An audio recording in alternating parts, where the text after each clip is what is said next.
Good evening and welcome to TC Network. I am Tinglay Tim Hokip bringing you today's news. Today's top headlines include: Sikh group pleads with government officials regarding opening of Arambai Tengol branch in Delhi. 8 UNLFP cadres arrested with arms, ammunition in Manipur's Thoubal district. Center to begin census from 2025. Lok Sabha seats delimitation by 2028. Cybercrime Coordination Center issued alerts against illegal payment gateways. News in details. In a letter addressed to the top officials, including the President of India and the Chief of Army Staff, Agnostos Theos, Managing Director of the Sikh Chamber of Commerce, has raised serious concerns about the Arambai Tengol, a militant group from Manipur, allegedly opening a branch in the national capital. Theos expressed shock and disbelief over the apparent failure of Indian authorities to prevent the establishment of this branch, given the group's history of violence and instability in Manipur. He highlighted that Arambai Tengol, along with the Meitei Lipun, has reportedly formed a heavily armed militia responsible for the ongoing civil unrest in Manipur, which has led to the deaths of approximately 250 individuals and the displacement of over 60,000 people. The letter criticizes the government's inaction, stating, "It is beyond me as to how a non-terrorist group can open a branch right under the nose of all the agencies." Theos further asserted that the recent arms handover in Manipur, involving thousands of firearms and ammunition, poses a direct threat to national security, raising fears that these weapons could be smuggled into Delhi. Theos emphasized the risk posed not only to civilians but also to security personnel and institutions, urging immediate action against members of Arambai Tengol and Meitei Lipun. He called for the banning and arrest of these individuals and demanded stricter security measures for armories nationwide. Moreover, the letter expressed alarm over the conduct of local police, alleging illegal detentions and intimidations of citizens whose voiced concerns about the situations. Theos underscored the potential for the unrest in Manipur to spill over into a national issue, warning that the safety of diplomats and foreign dignitaries in the capital could also be at risk. In conclusion, Theos implored government officials to treat the matter with urgency, stressing that the safety and security of India and its citizens are paramount. His statement reflects growing anxieties regarding the implications of the ongoing conflict in Manipur and its potential effects on national stability. Manipur police arrested 8 members of the banned outfit United Liberation Front of Manipur, Pambay, and seized arms and ammunition from their possession in Thoubal district, an official statement said on Tuesday. The UNLFP members were arrested on Monday for threatening people and restraining the land demarcation process in Thoubal district, it said. 3 AK-47 rifle, 2 AK-56 rifle, 1 M16 rifle and 1 9mm pistol, 147 AK-47 live round ammunition, 20 M16 live round ammunition, 25 of 9mm live round ammunition, 16 mobile handsets and 1 SUV were seized from their possession, the statement said. Meanwhile, a hand grenade was found at the gates of GP Women's College, located less than 100 meters from the Raj Bhavan here, on Monday morning, police said. The incident triggered panic among passersby. Police, after being informed about the presence of the grenade, cordoned off the area, an officer said. District administration provides relief to displaced persons in Lamka town. In a humanitarian effort, the district administration distributed essential relief materials to displaced persons taking shelter in various relief centers across Lamka town today. The materials were handed over at Mini Secretariat Tuibong, ensuring timely support to those in need. The total amount of relief materials distributed today are as follows: rice, 863.50 bags, dal, 177.90 bags, Nutrela, 178.60 bags, onions, 44.14 bags, mustard oil, 109.20 tins, eggs, 15,789 pieces, and salt, 44.55 bags respectively. The distribution covered all relief centers in the districts, which data are as follows: Tuibong SDO, 47 relief centers, 7,189 beneficiaries. Lamka SDO, 32 relief centers, 5,609 beneficiaries. Saikot SDO, 7 relief centers, 1,052 beneficiaries. Singat SDO, 4 relief centers, 901 beneficiaries. And Sangaikot SDO, 4 relief centers with 882 beneficiaries. Non-food items will also be distributed by the district administration in the coming days. Deputy Manager, Department of Electricity, Zhang Azat Hongsai and his team check electric consumers' connection authenticity at Molnom, Bethel and Ramthar area. The electric department checked those who consume electricity illegally without meter box or bypassing the meter box, and such consumers were disconnected immediately at the spot. The culprits were given punishment under Electricity Act 2003 Section 50. The electric department further requests every household to not connect or consume electricity illegally for our own good.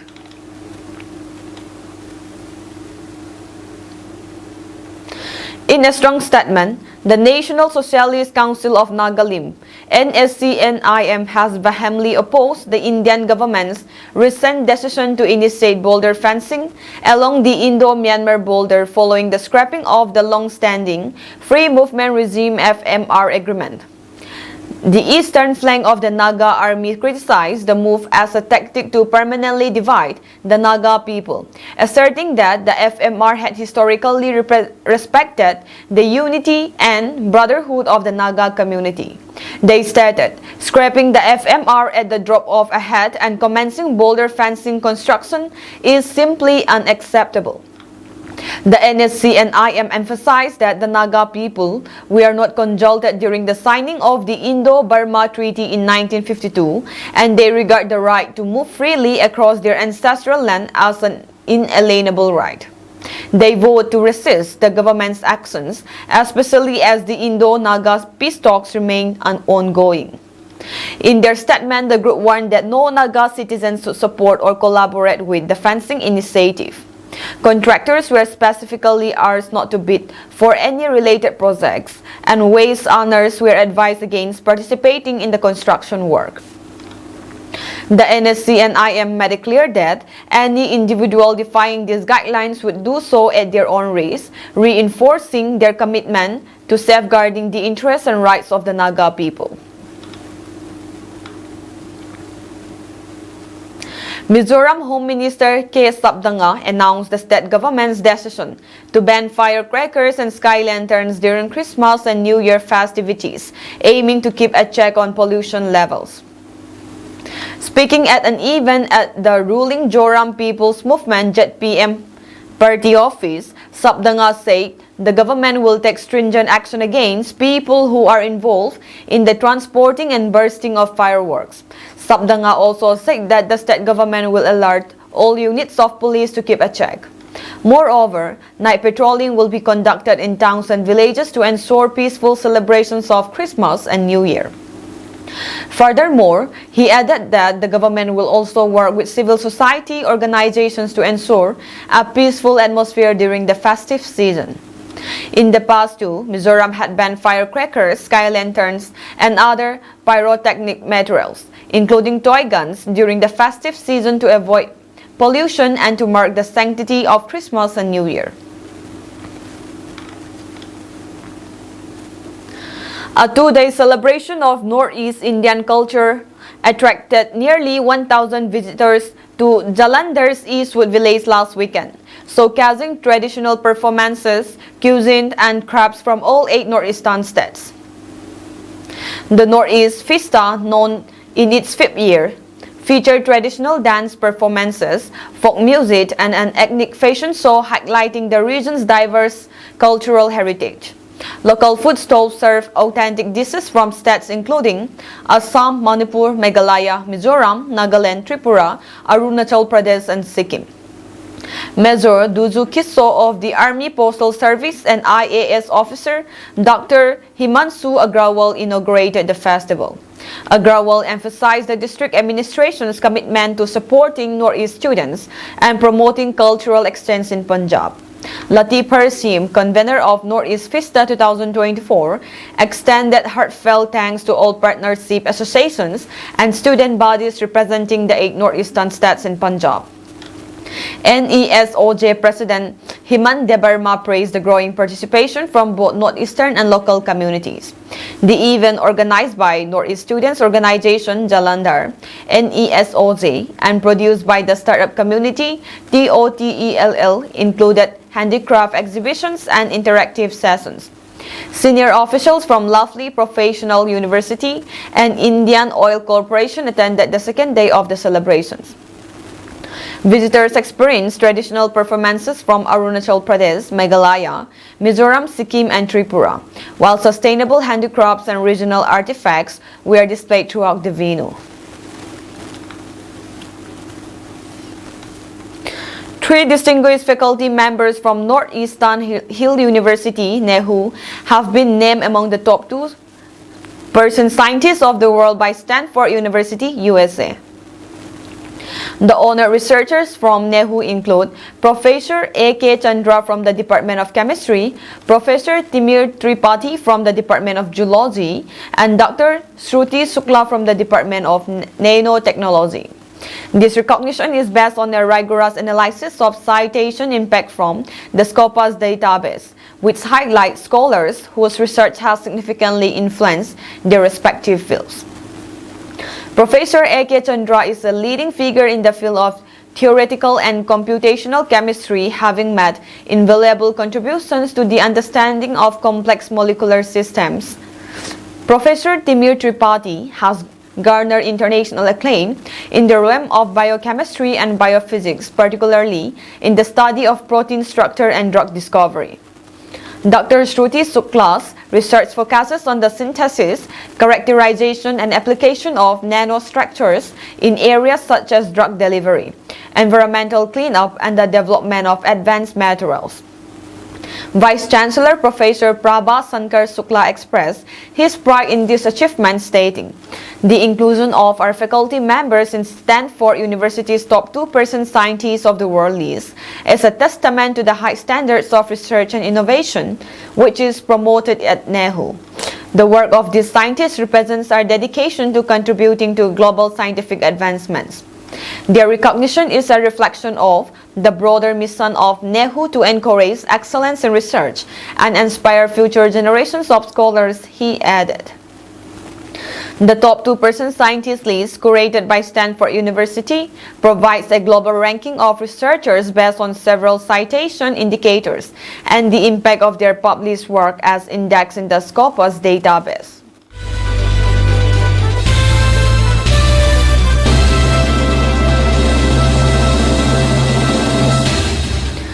The government is expected to begin the next census, an official survey of the country's population, in 2025 after a 4-year-long delay, sources said on Monday. The process will commence in 2025 and is expected to continue until 2026. Following the census, the delimitation of Lok Sabha seats will commence, and this exercise is likely to be completed by 2028, the sources added. This development comes amid demands from several opposition parties for a caste census. However, the government has not yet made a decision, and the details of the census process are yet to be made public. However, sources indicate that next year's census may also include surveys of subsects within the general and SC/ST categories, in addition to the usual categorization by religion and social class, as well as counts of general, scheduled castes, and scheduled tribes. Following reports about the census, discussion on the caste census has resumed. Leaders from various opposition parties, including Congress, have called on the government to conduct a nationwide caste census.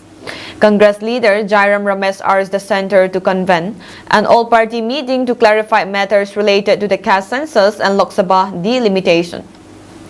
Congress leader Manickam Tagore said the central government's refusal to conduct a caste census constitutes a betrayal of OBC communities. He tweeted, "Modi's refusal to conduct a caste census is a clear betrayal of OBC communities. Ignoring the voices demanding justice, he is denying our people their due representation, all because of political arrogance," Tagore said, also asking, "Will RSS, JDU and TDP stand with the people or stay silent?"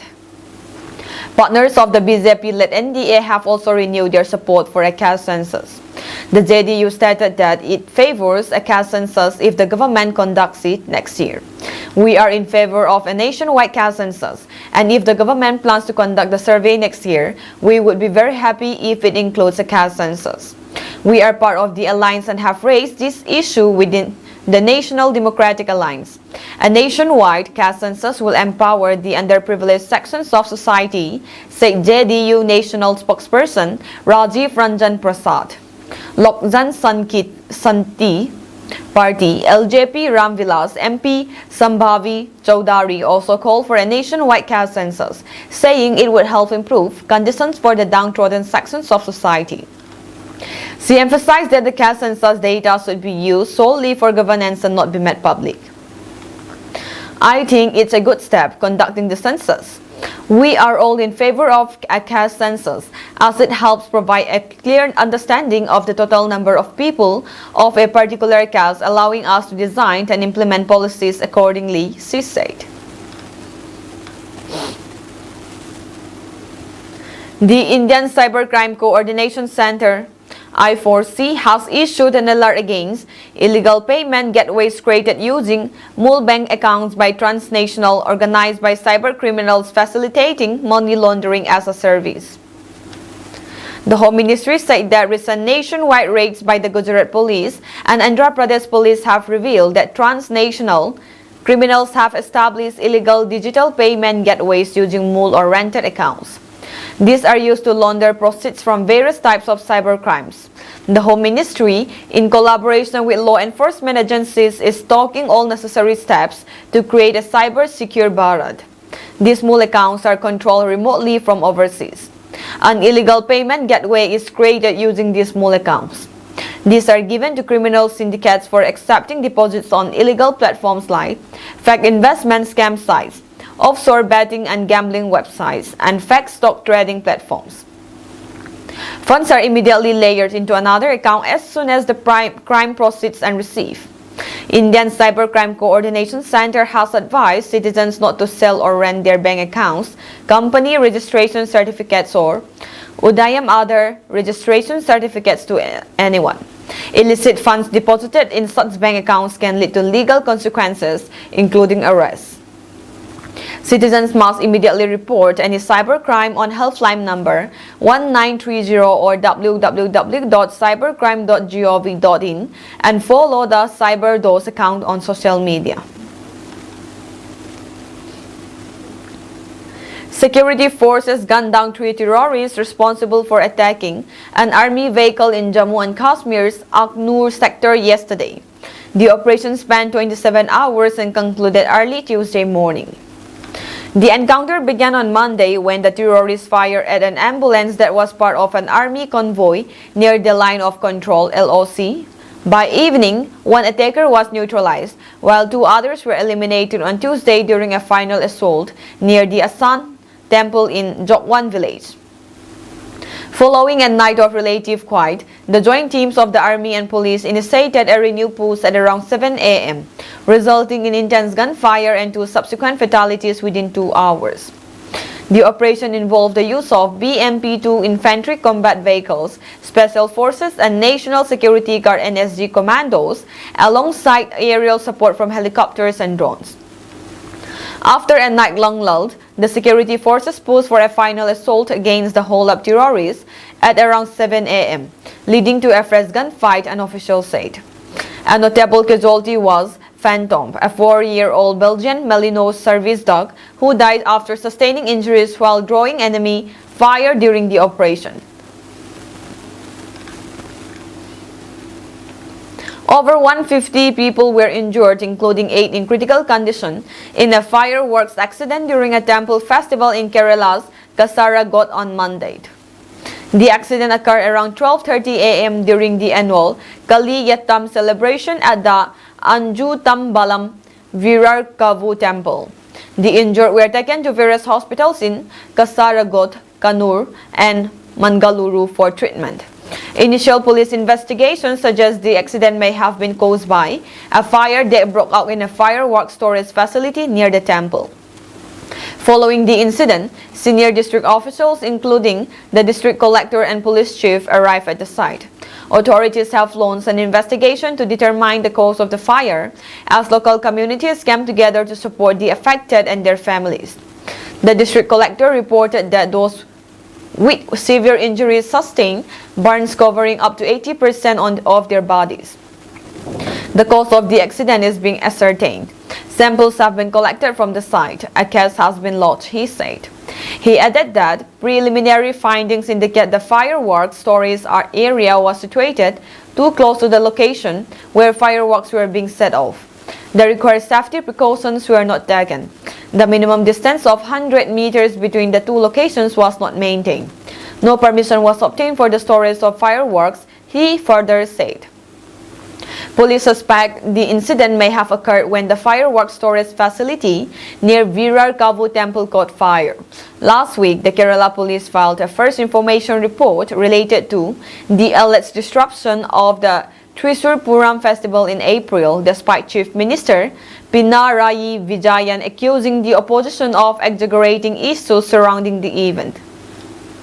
The FIR, which does not name any specific individuals, includes charges of criminal conspiracy, incitement to religious unrest, and instigating a riot.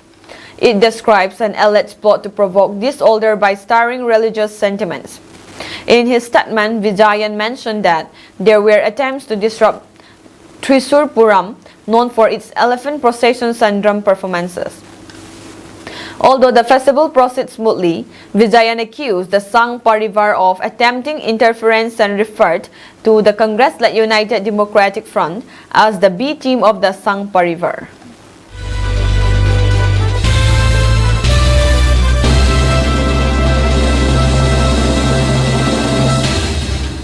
Only one doctor remains at Gaza's Kamal Adwan hospital following a day-long Israeli raid, a spokesman for the Hamas-run health ministry has said.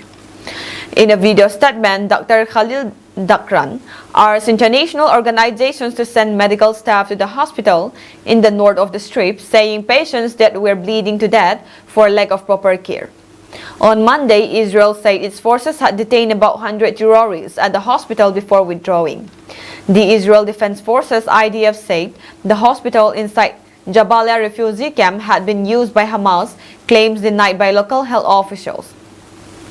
Dakran said 2 days ago the army stormed Kamal Adwan hospital, causing widespread destruction, setting large parts on fire, destroying the hospital's entrances, and demolishing surrounding walls. Patients and medical staff were assaulted, with many patients and companions arrested, along with most of the medical staff. The fate of 30 medical personnel remains unknown. The army has removed the hospital from the service entirely, destroying all its contents. There are now no medicines, medical supplies, or food within the hospital. The Israel Defense Forces confirmed it had completed a precise operation against a Hamas terrorist stronghold in the hospital. The IDF said it had taken steps to minimize civilian casualties and facilitate the evacuation of the hospital. It added that troops found weapons, cash, and documents belonging to Hamas during the raid. Some Hamas militants, including some linked to last year's 7 October attacks, disguised themselves as medical staff, the IDF said. The Israeli raid injured medics and killed patients at the hospital, health officials said. The Israeli army published a video purporting to show the interrogation of an ambulance driver who had worked at Kamal Adwan Hospital. In the video, the authenticity of which could not be verified by the BBC, the alleged driver's face is blurred. The man says Hamas militants operated in the hospital. He says Hamas used ambulances to transport militants to their mission and odds. We have had enough. Hamas are stationed in the hospital, stationed in the schools. The northern Gaza Strip is facing deepening humanitarian crisis with hundreds of thousands of civilians living in increasingly desperate conditions. Dagran said conditions in northern Gaza are catastrophic. There is no water, food or baby formula. Infrastructure has been decimated. Sewage and waste are piling up among the residents, leading to the spread of disease and epidemics. UN Human Rights Chief Volker Turk said on Friday that the Israeli military is subjecting an entire population to bombing, siege and risk of starvation. The Israeli government policies and practices in northern Gaza risk emptying in the area of all Palestinians. We are facing what could amount to atrocity crimes, including potentially extending to crimes against humanity, Turk added. He also said it was unacceptable that Palestinian armed groups were reportedly operating among civilians, including inside shelters for the displaced, and putting them in harm's way. Many Palestinians believe the Israeli military is implementing out the so-called General's Plan in the north, which would see the forced displacement of all of the estimated 400,000 civilians there to the south, followed by a cease of any remaining Hamas fighters.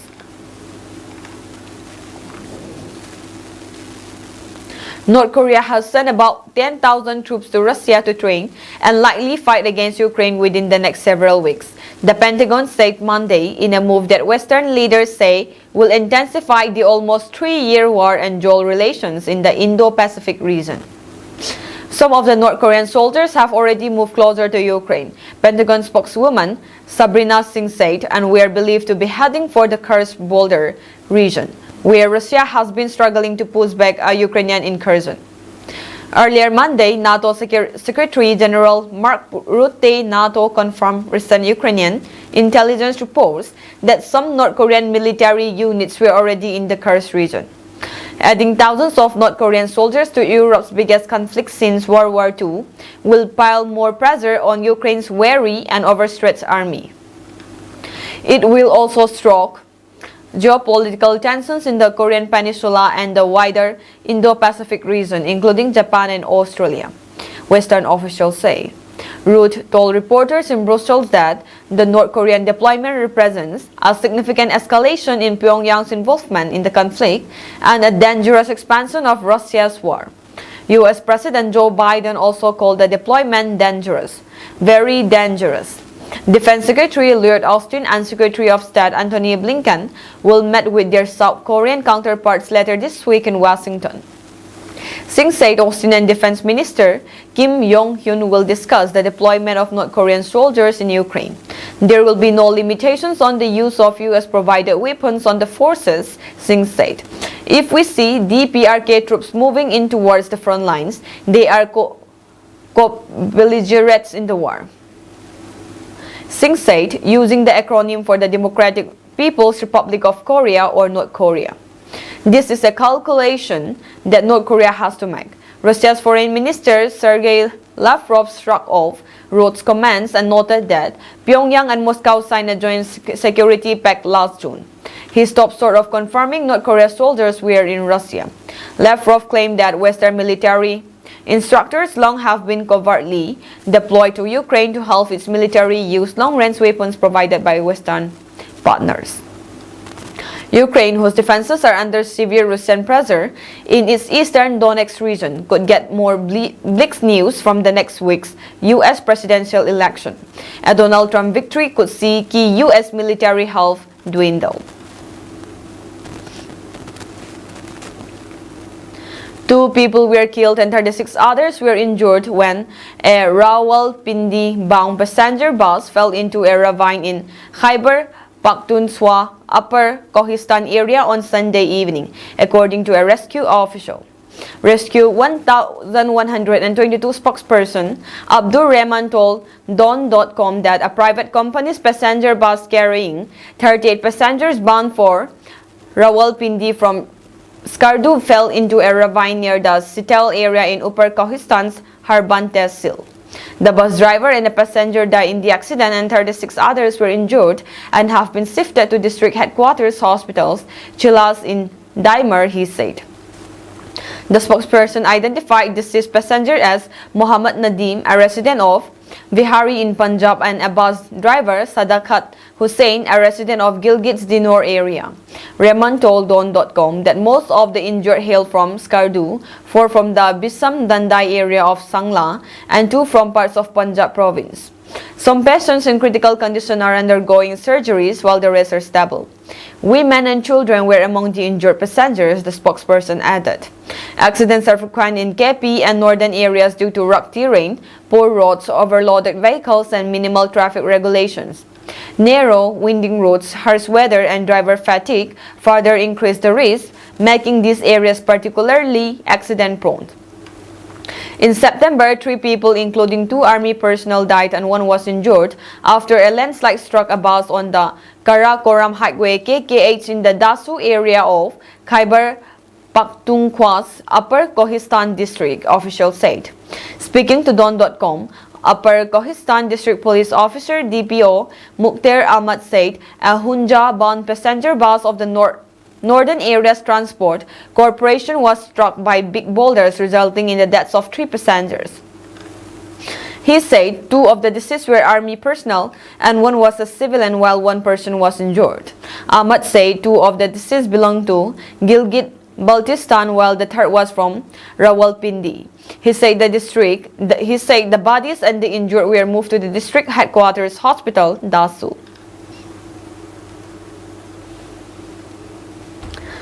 That is all for today's news, and have a pleasant evening ahead.